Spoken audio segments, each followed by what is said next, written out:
अक्सर लोग मुझसे पूछते हैं कि हम क्रोशे टॉप्स को या हम जो भी क्रोशे के गारमेंट्स बनाते हैं उसे हम ऑल्टर कैसे कर सकते हैं। तो यूजुअली लोग इसमें हम अगर इसे पकड़ के यहाँ से अगर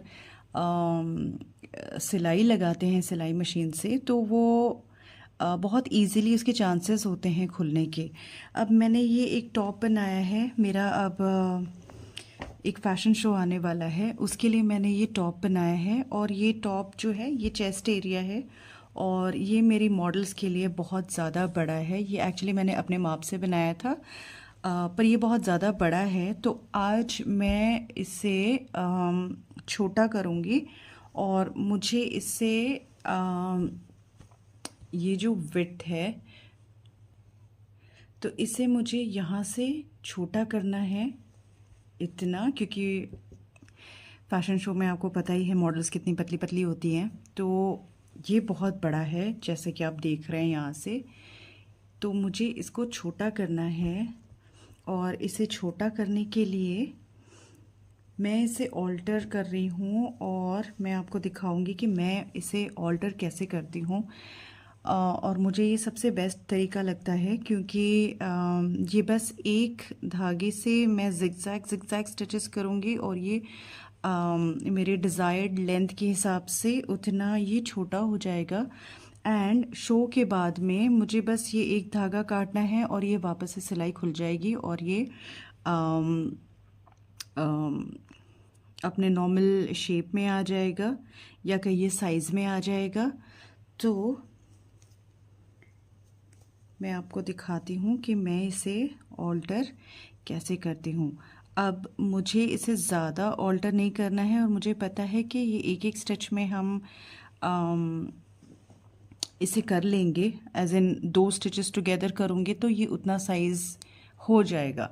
लेकिन अगर आपको ज़्यादा छोटा करना है तो आप एक स्टिच छोड़ के नेक्स्ट स्टिच में आप कर सकते हैं या 2 स्टिच छोड़ के आप नेक्स्ट एक स्टिच में कर सकते हैं। ये आपको अपने आप थोड़ा सा R&D करके सीखना पड़ेगा। तो मैं आज इसको इस तरीके से मैंने ये धागा ऊपर की तरफ खींच लिया है। जैसे कि आप मैं अपने काम के मिड रो में हूँ इसलिए मैं आपको शुरू से नहीं सिखा रही क्योंकि मुझे सारी स्टिच खोलनी पड़ेगी। क्योंकि मैं ऑलरेडी इस प्रोसेस में थी तो मुझे लगा कि ये बहुत अच्छी ट्रिक है जो मुझे आप लोगों के साथ शेयर करनी चाहिए, इसलिए मैं कर रही हूँ। मेरा कोई प्लान नहीं था ये वीडियो बनाने का। तो आप एक अपना धागे में लूप बना लेंगे और आप इस तरीके से यहाँ से आप धागा डालेंगे और अपना जो लूप है इस तरीके से ऊपर निकाल लेंगे।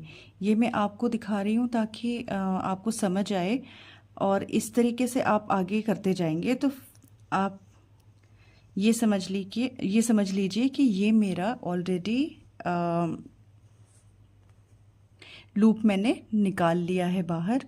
अब यहाँ मेरे जो स्टिचेस हैं वो 2 टुगेदर हैं, इसलिए मैं बस एक एक स्टिच के अंदर जाके धागा पकड़ के ऊपर की तरफ ले आऊँगी। अब ये धागा कहाँ से आ रहा है, ये वही आपका लूप जो है उसका धागा है, लेकिन क्योंकि हमने इतना बड़ा गारमेंट बनाया है तो ये गारमेंट के अंदर से नीचे से ये देखिए ये धागा चल रहा है नीचे से। तो ये धागा मैंने पकड़ा हुआ है, इसकी डोर इस तरीके से इसमें बॉल के साथ अटैच्ड है। मैं आपको थोड़ा ऊपर से भी दिखाऊंगी पर पहले मैं आपको ये स्टिच दिखा देती हूँ, मुझे कैमरा सेटिंग थोड़ी चेंज करनी पड़ेगी। तो ये आपका लूप है तो आपने नेक्स्ट लूप में जाना है। ओहो एक मिनट। तो आपने यहाँ नेक्स्ट लूप के बीच में जाना है, अपना धागा लपेट लेना है हुक में और इसमें से निकाल लेना है। बेसिकली हम स्लिप स्टिच कर रहे हैं और नेक्स्ट में गए और धागा लपेट कर स्लिप स्टिच कर दिया, नेक्स्ट में गए स्लिप स्टिच कर दिया।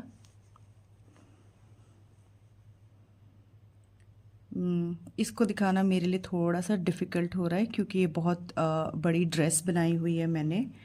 तो ये थोड़ी सी हैवी हो गई है, तो थोड़ा सा डिफ़िकल्ट हो रहा है दिखाना।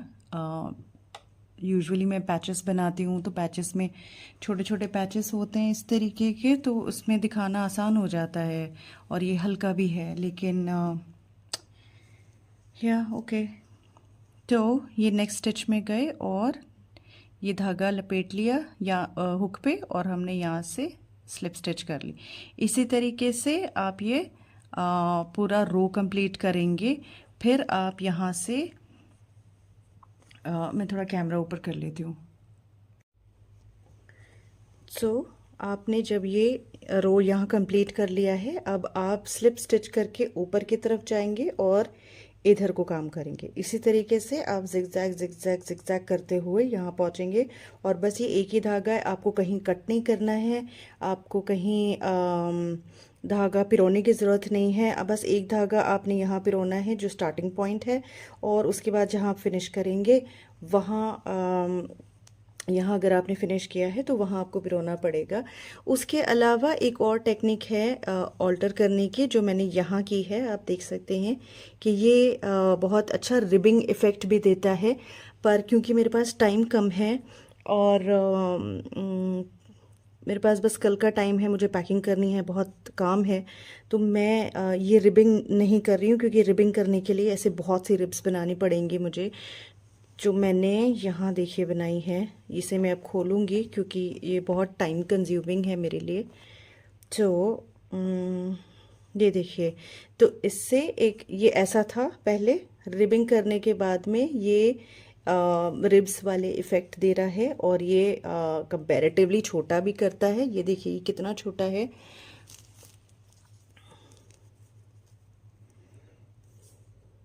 से ये 6 इंचेस है, और यही मैं 6 इंचेस यहाँ अगर काउंट करती हूँ तो ये 6 इंचेस देखिए, कम से कम इतना उसने 2 इंच, 1 इंच के बराबर, 1 या 1.5 इंच के बराबर उसने कम कर दिया है साइज़। तो ये रिबिंग इफ़ेक्ट भी बहुत अच्छा लगता है। अगर आपके पास टाइम है, फुर्सत है, आप आराम से बैठ के कर सकते हैं तो ज़रूर कीजिए। पर क्योंकि मेरे पास टाइम नहीं है, इसलिए मैं इसे खोलूँगी और मैं इसे इस तरीके से ऑल्टर करूँगी। और ये भरा भरा भी दिखता है, ये जो बीच में गैप्स हैं वो नहीं दिखते हैं इससे। और ये सबसे आसान है, इजी है। तो ये जानना ज़रूरी है कि अगर आप मशीन से करेंगे तो उसकी लुक भी ख़राब हो जाती है, प्लस कपड़ा क्योंकि आप इस तरीके से जितना भी आपको इंच चाहिए आप उतना पकड़ के जब स्टिच करते हैं तो ये कपड़ा मोटा भी हो जाता है। ये अंदर की तरफ से इस तरीके से मोटा लगने लगता है। तो जब हम इस तरीके से, ये टाइम कंज्यूमिंग है यस, बट इससे आपकी डिज़ाइन ख़राब नहीं होती है, कपड़ा भी नीट एंड टाइडी लगता है। बहुत प्रोफेशनल वे में आप उसको ऑल्टर करते हैं तो देखने में भी सुंदर लगता है, और किसी को पता भी नहीं लगेगा कि आपने इसे ऑल्टर किया है। जब आप ये धागा खींच के निकाल देंगे, ये वापस किसी और के लिए आपको साइज़ करना है। जैसे अब मैं फ़ैशन शोज़ करती हूँ तो मैं मॉडल्स के हिसाब से उसे ऑल्टर करती हूँ। टाइम लगता है ऑल्टर करने के लिए, लेकिन क्योंकि हमारे पास फिटिंग्स वगैरह होती हैं, हमको अब तो पता लग जाता है कि कौन सा साइज़ मॉडल्स को आएगा। तो यस, आपको ये फ्री में नहीं करना है। आप अगर किसी के लिए ऑल्टर करके दे रहे हैं तो प्लीज़ चार्ज करिए। वॉटेवर आपको लगता है, जितने घंटे गए हैं उसके हिसाब से आप चार्ज कर लीजिए उनको। और ये थी आज की एक छोटी सी ट्रिक जो मैं आपके साथ शेयर करना चाह रही थी। ये ऐसे फ्लावर्स भी बहुत प्यारे लग रहे हैं, ये भी मैंने बनाए हैं, और बना करके अलग से इसको मैंने ड्रेस के साथ स्टिच कर दिया है। ये आपके शोल्डर से नीचे की तरफ दिखते हैं। अगर आपको ये रोज़ेस भी सीखने हैं तो आप कमेंट में बताइए और मैं इसका भी वीडियो बनाऊंगी। और ये फ्लावर्स इस तरीके से मैं यूज़ करती हूँ अपने ड्रेसेस में लगाने के लिए। आप इसमें बैग्स पे लगा सकते हैं, जहाँ मर्जी चाहे लगाइए, बहुत क्रिएटिव और बहुत सुंदर लगता है, बहुत प्यारा लगता है। आप इसमें शेड्स भी क्रिएट कर सकते हैं। वैसे तो यार्न्स आते हैं जो डबल ट्रिपल शेड्स वाले होते हैं, लेकिन अगर आपके पास शेड्स वाले नहीं हैं तो आप इसी के ऊपर यहाँ एजेस पे एक डार्क कलर दे सकते हैं। वो देखने में भी बहुत प्यारा लगता है। लेकिन इसके बारे में वीडियो किसी और दिन। आज की ये छोटी सी वीडियो मैंने बनाई है आपको दिखाने के लिए कि आप आपके क्रोशे ड्रेसेस ऑल्टर कैसे करते हैं। तो आज का वीडियो इतना ही, और मैं मिलूँगी आपको अगले वीडियो में। कुछ अलग सीखेंगे। तब तक के लिए अपना ख्याल रखिए and wish me luck for my show and happy crocheting. Bye.